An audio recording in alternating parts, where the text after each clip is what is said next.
Alright, the formula to build muscle is very simple. You got to recruit and fatigue as many muscle fibers as possible without overworking your capacity to recover. So it's important to understand the role that force output plays because that determines how quickly you achieve max recruitment. If you lift with a high force output, you achieve max recruitment for the entire duration of your set.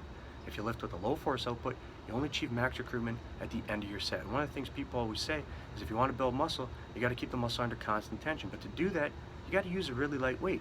When you combine that with the low degree of acceleration, you end up with quite possibly the lowest amount of force output ever. Now, the growth you're going to experience by training this way is generally going to come via an increase in cell volume. It's the most temporary type of growth that there is. Now, also worth noting is that the increased time under tension to take a set to failure when keeping the muscles under constant tension using a really light weight can deplete glycogen. If this happens, you turn on a gene called AMPK. AMPK turns down mTor, which is the gene most responsible for turning the protein that you eat into muscle on your body. You're essentially inhibiting protein synthesis.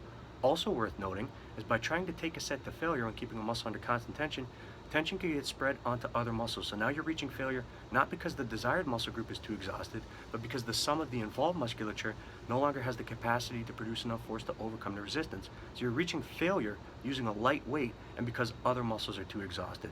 Now it's not all bad because there's pros and cons to everything. By lifting a low load really slowly and keeping the muscles under constant tension, it's one of the best ways to increase your capacity to recruit a muscle. It's also a good way to turn on mTor if performed properly and dosed effectively. If you overdose it, you can inhibit mTor. It's also good for creating a pump, which increases nutrient uptake, which facilitates recovery, and which can increase your capacity to recruit in its own right.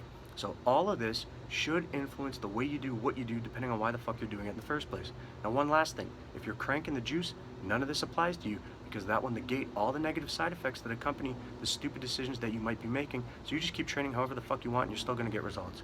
If you like the information, share it, click the fucking button at the bottom of the screen you're looking at, subscribe to the channel, support me, I'm gonna keep on bringing it.